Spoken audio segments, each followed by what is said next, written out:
Back in 2009, there was a show, well, there's still a show, I think, called Britain's Got Talent. And at this point, back in 2009, Simon Cowell, who used to be the judge on American Idol, had moved to Britain's Got Talent. And this one day, this is fresh in my mind because I watched it on YouTube. You can watch it. That's the wonderful thing about YouTube. You notice that you can just watch whatever, forever and ever, whatever you want. So I looked up, and there's this woman comes on stage, and she's middle-aged and kind of. I've used the word dowdy. I probably shouldn't, but she wasn't someone that you would particularly jump out at you for noticeability. And she comes on, and Simon Cowell, they're flashing back between her, camera and Simon, camera on her. He starts asking her these questions, and you can see he's pretty skeptical. Her name's Susan Boyle. And he says, okay, well, do your thing. And she starts singing. She sings about 3 bars, and the entire audience stands up and gives her a standing ovation. She doesn't hardly even get the song started. And Cowell is just flabbergasted. He's like, what the hey? Where'd that come from? So it's pretty cool. It's worth watching because it's just the juxtaposition, and the switch up of the shock, because Cowell is famous for his sarcasm and his negativity and his criticism and all that kind of stuff. And he's like, whoa. So she had this hidden talent, and not hidden any longer. She's produced all kinds of albums now. I was thinking about this last night. It's hidden talents that surprise us. When I was growing up, there was a gentleman by the name of Elgin Stouffer in Minden who lived in Minden, and I knew him quite well because his 2 sons, Dick and Ken, were good friends of mine. His dad was Archie Stouffer. You may have heard of him, of the Archie Stouffer Elementary School fame. And and Elgin, I don't think he got some high school. I don't know if he got his grade 12 even. But he was basically an natural engineering genius, and he took up lumbering, and he built his own sawmills and made a wonderful living building these sawmills. And I hung out at their place a lot, and I know they lived pretty well, so he made a pretty good living doing that. He also would build a house just himself, and then they'd live in it for a few years. He'd move, sell that place, and build another one. And the last one that I remember him building is this one, which you may have heard of. It's in Halls Lake. So if you go to Halls Lake, if you go up 35, you'll see a Stouffer Mill Road there. Well, that was where Elgin's Mill was. But on the top of the hill, overlooking Halls Lake, he built this house, which he designed himself. It was 12-sided. It's a 12-sided building. You may have been there. And what he did is he was really good at scrounging stuff. A huge, the underground tanks that you put gasoline. So when the tanker comes to the garage and fills up these big tanks, they're underground, huge tanks of gasoline. So he got one of those that had been decommissioned. No, that's what. Well, he might be right. I'm going to stick with my story because that's what I heard from Elgin. You could put 9 cars in the basement. That sounds about right. So anyway, this huge cylindrical tank, he cut the top and the bottom out of it, tilted it up on its end, and that's what holds up this whole building. He cut the great big beams himself, because that's a thing he did, and 12-sided building, and then he put a big, huge wood stove in the bottom of it, where he put like logs like this in, and he heated it by the heat coming out, radiating from the center, so he didn't have much heat loss because the stove was right in the middle of the building. Brilliant. So he's got talent. He's gone now, but he was my intermediate Sunday school teacher back in the day. That was not his gift, by the way, but he was willing to do it. I remember being kind of bored.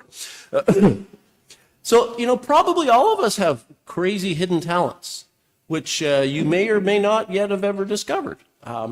Sometimes, as life unfolds, we find things. I mean, often we channel ourselves into professions or pastimes that reflect the talents that we have within.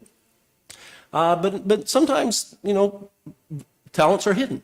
Well, we had a lady at the parade, came to the parade yesterday. I talked to her a few weeks before, and she said, I'd kind of like to start singing. And she's a senior woman. And I said, you want to come sing the parade? Yeah. So she came and sang in the parade. First time she'd ever done anything like that. Then she came to church in Inglesby this morning. And so John Menzies and I are always doing this. He said, do you want to come up and sing at the front? Yeah, I think I will. So she came up and sang. It's pretty cool.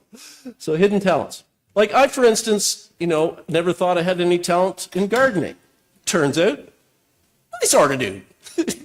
Kind of late. Well, Lynn, thank you.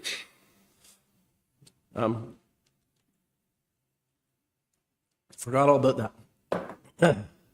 And the same is true for all of us.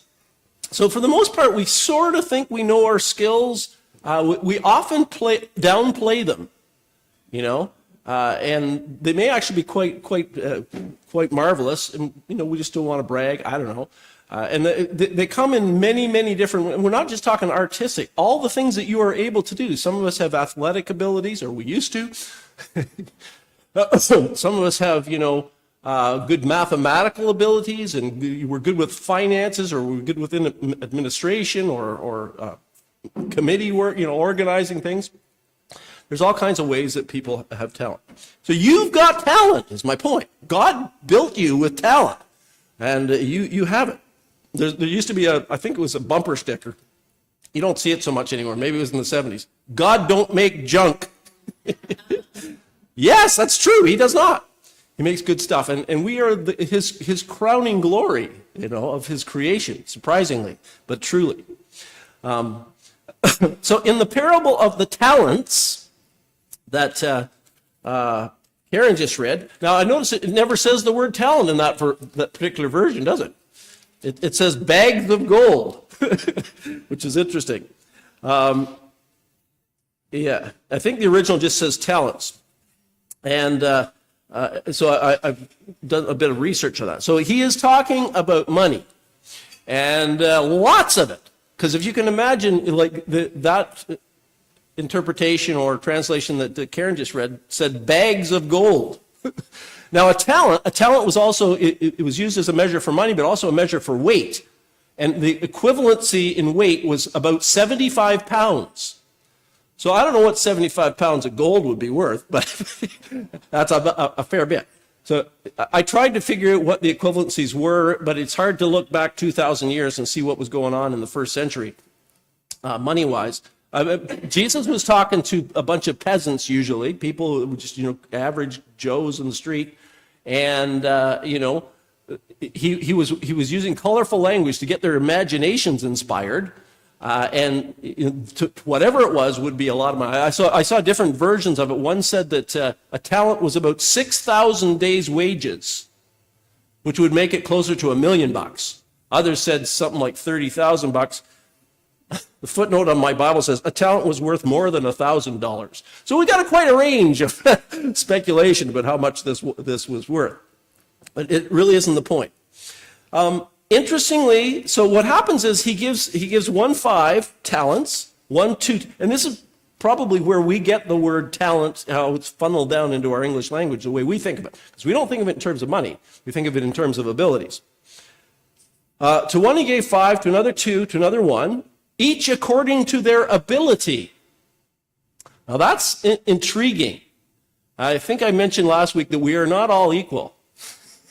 We are equal in the eyes of God. We're equally valued, but we're not all the same. Like, most of us can't play piano as well as Melissa, for instance. I think I mentioned that. And lots of us are not all that great at science or math. We have different levels.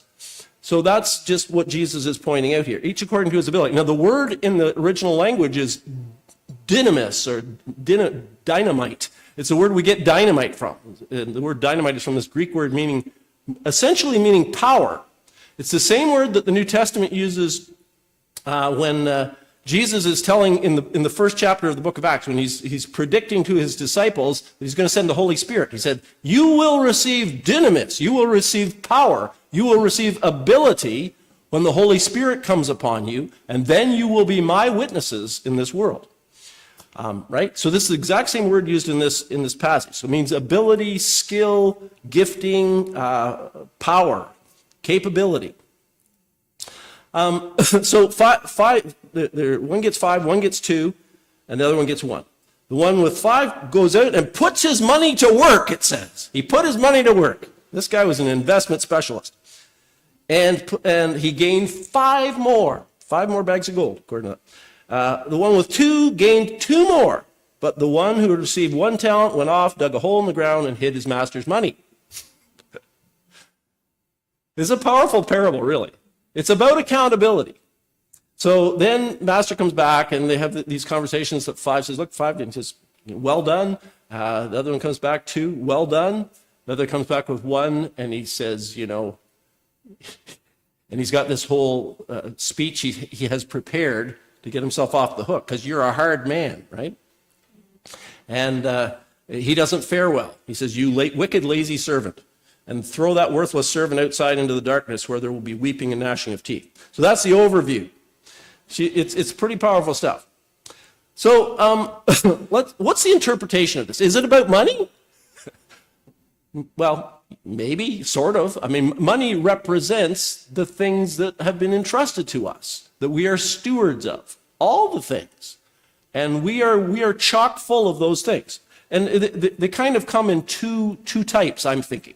One is our abilities, our natural giftings that we have. So that's one. And the other is the opportunities with which we may be able to use those gifts. And they widely differ.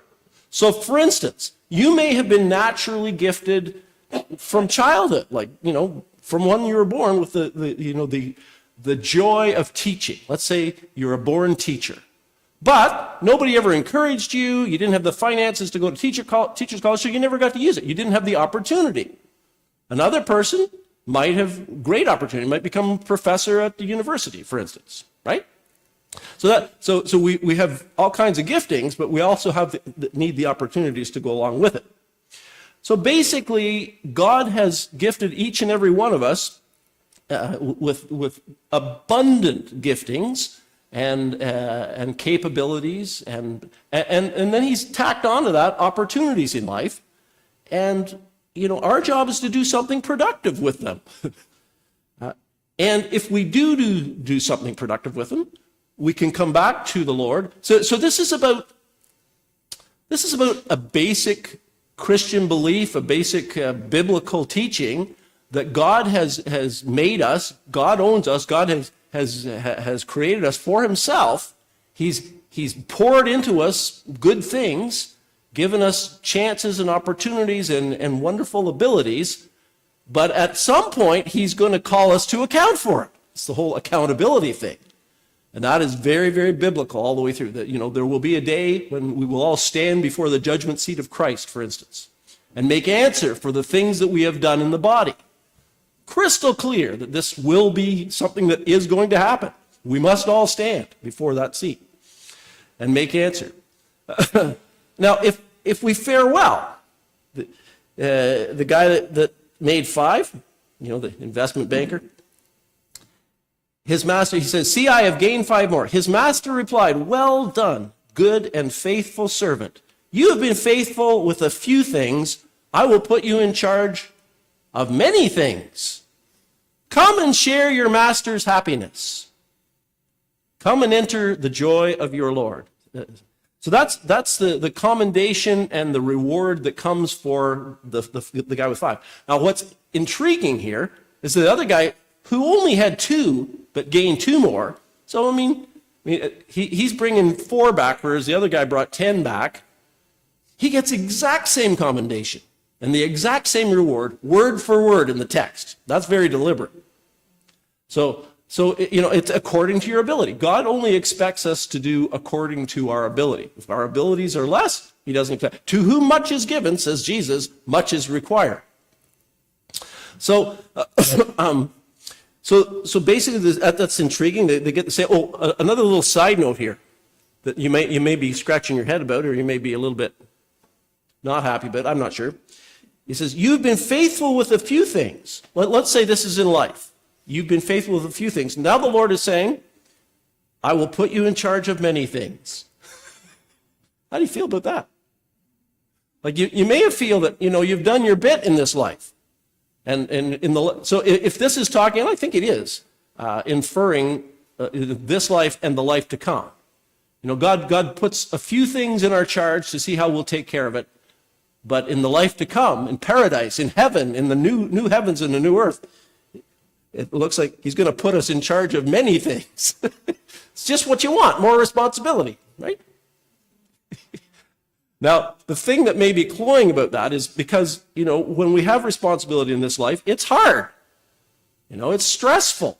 It may be enjoyable. Like, well, many of us have had jobs and work that I have great joy in what I do. But it's stressful. It wears and tears, possibly even, takes its toll on our bodies, on our souls, on our relationships sometimes.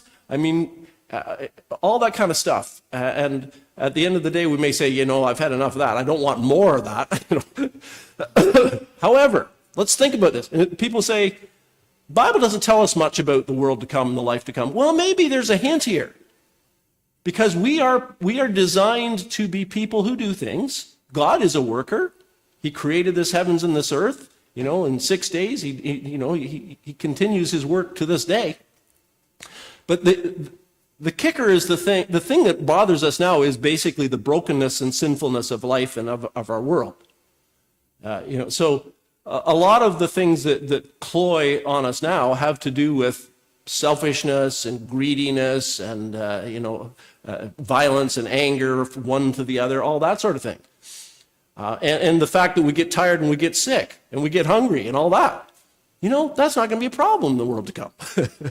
So, we will be within the joy of the Lord always. I love this. He says, and the joy of the Lord is our strength. Now, but even more so when we're fully, embraced in the joy of the Lord. So just something to think about in case that you may have noticed that I'm going to put you in charge of much. Come and share your master's happiness. So now if we refuse, so the one guy, he basically refused to do anything with the gifts and the giftings and the capability that was put in his lap as a human being. That's how I'm interpreting this. He went and buried it in the ground. And he gets called to account. Now, it's intriguing that he has a very, very poor opinion of God or of the master in this, He says, you're a hard man. I know that you are a hard man, harvesting where you have not sown, gathering where you have not scattered seed. So I was afraid and went out and hid your talent in the ground. See, here's what belongs to you. That's not what God wants from us. That's what reminded me of this verse that we just read. Troubled souls, why will you scatter like a crowd of frightened sheep? Foolish hearts, why will you wander from a love so true and deep?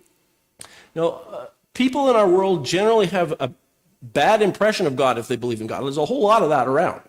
There's like, if there's a God, he's not doing a very good job. I don't know if you've heard this, Obviously, if he was a good God, why would he allow any suffering, et cetera, et cetera? And there are answers for that. I mean, the whole Bible is basically the answer to that. I mean, it speaks to that God made a good creation, and it's spoiled and broken through rebelliousness and sinfulness of the human race. And God nevertheless continues to bless and pour his grace and his kindness. He makes his rain to fall on the just and on the unjust, and his sun to shine on the just and on the unjust. And he just pours his love. And then he enters history himself in order to fix the problem, which is what Jesus is all about, in order to reconcile us back to God. So, he's not this hard man. He's full of kindness. So the last verse is, for the love of God is broader than the measures of the mind, and the heart of the eternal is most wonderfully kind. Once you get to know God, you find out, yeah, that's really what he is. He's just full of generosity and humble graciousness and kindness and patience. Oh my goodness, patience. For you, for me. So, yeah, there are consequences to missing out entirely on serving our purpose as human beings in God's creations. Now, if we are honest and we are at all self-aware, this parable may be a little disturbing because we'll say, you know what? I don't think I've really used my abilities 100%. You know, I really haven't had a great return on the investment of God in my life. And, you know, honestly, folks, you have not. You have not lived a perfect life. You cannot offer to God, you know, look, I've done everything just the way you want it. And I've fully utilized the gifts and the abilities you've built into me. Yeah, no. Not one of us has. And in part, I think this kind of parable, in keeping with the rest of the book of Matthew, like if you go back to the beginning of the Gospel of Matthew, you find Jesus saying things like, if someone slaps you on the left cheek, turn your right cheek also. Okay? And how many of us, you know, and pray for your enemies and bless those who persecute you and all that kind of good stuff. And if you look at a woman, they say, you shall not commit adultery, but I say to you, if you look at a woman to lust after, you've committed adultery with her in your heart. This is all the Sermon on the Mount. Now, a lot of that is to bring to our attention the fact that we have not measured up as much as we might have thought we measured up. We are not. We are failed. We are broken. I know it of myself. Like I look back in history and say, you know, I've squandered life to too much of a degree. I wish, but no, didn't know any better. But that doesn't really get me off the hook. It explains, but does not excuse. And it's true for us all. Paul says in Romans, we have all sinned and fallen short of the glory of God. And then in the next breath is, we are therefore justified by grace. So this kind of parable ought to bring us to that point where we realize, you know, I was given however many talents, but I haven't doubled my money here. And I need grace. I need mercy. I need forgiveness. I need the cross of Christ. I need the blood shed for me and the love and compassion of my God. And that's built into all of the New Testament. But that's here. So, you know, that should narrow our lives down to the point where we see, you know, I need grace. I need mercy. But then it opens up again. And we go from here and we prayerfully seek out how God would have us to use what he's given to us. Paul writes in Philippians, he says, forgetting what lies behind, we don't dwell on that. And reaching forth to what lies ahead, I press on to win the prize of God's high call in Christ Jesus. Okay? Well, let's talk about Volodymyr Zelensky.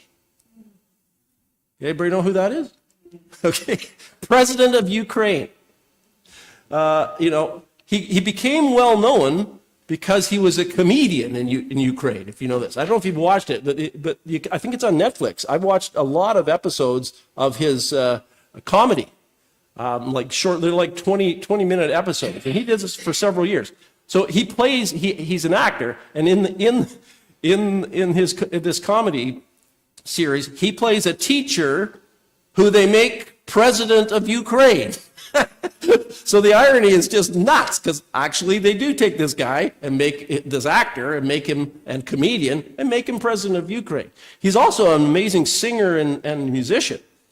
So he's basically an artist who becomes president of Ukraine, who does an amazing job. I mean, he's not perfect, and you'll hear lots of criticisms, but he's in a pretty tough place, you got to admit. He's, at such a time as this, to be president of Ukraine. But he inspires people. And, he rallies people. And then he goes out and goes around from country to country and garners support for his cause and his country. This guy is gifted. You might say I'm calling him a 5T, like a 5-talent kind of guy. Most of us aren't 5T. We might be 2T. On a good day. I know I sing, right? And I realize I'm okay, I'm good. I'm not great, but I'm good. I watched Mr. Gary Wesley here, and I was like, I said to Gary after this, I said, well, Gary, I've decided I'm never going to sing again. He's great. He's really quite awesome. Maybe not as good as Elvis, but he was approaching. Elvis, oh my goodness. Oh, anyway. These guys have mega talent in that department. And you and I, we each according to our ability. We have lesser abilities in many of these ways, but we have abilities.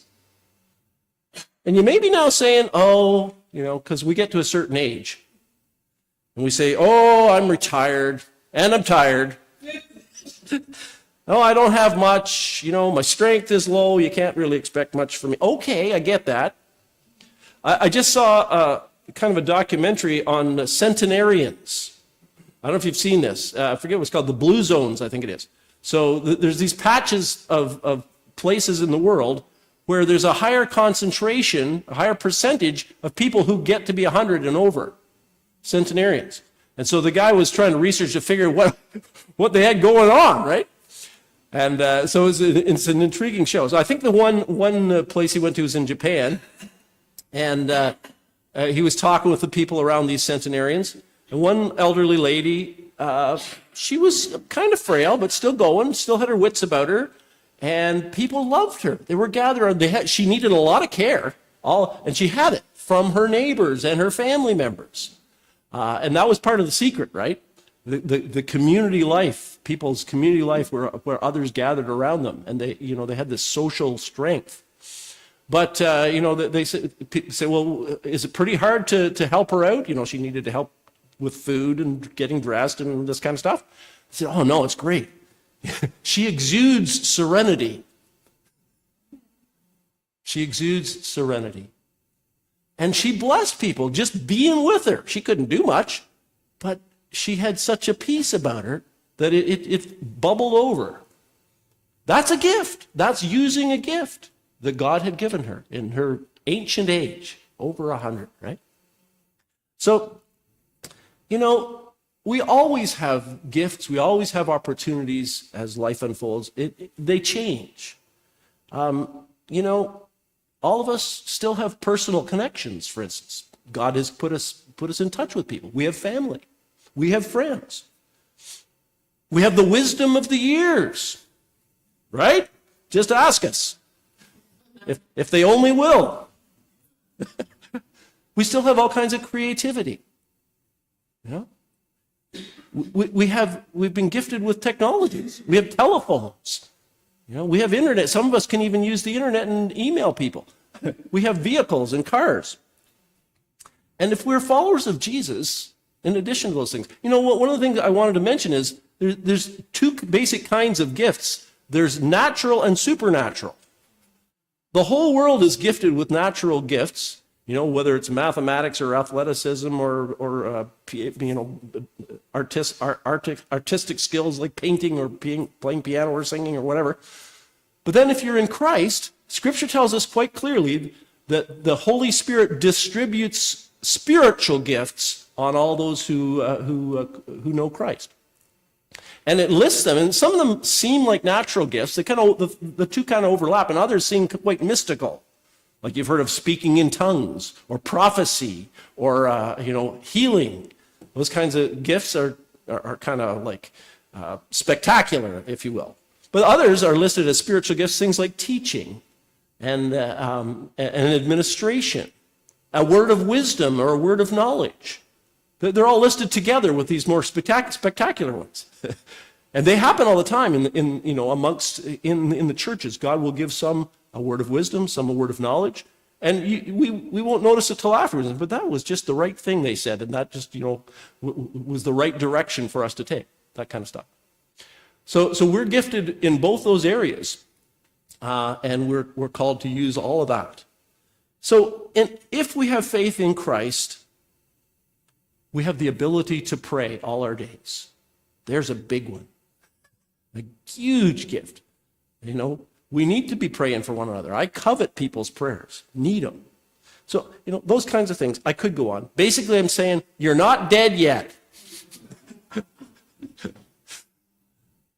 So let's put our abilities and our opportunities together to do our part in building God's kingdom. We've been forgiven. We've messed up. We're forgetting what lies behind. This is our work. We are to be faithful with a few things, because that's all we've got. And if we are, the Lord is going to say, well done, good and faithful servant. Come and enter into the joy of your Lord. And we will share in the joy of the Lord.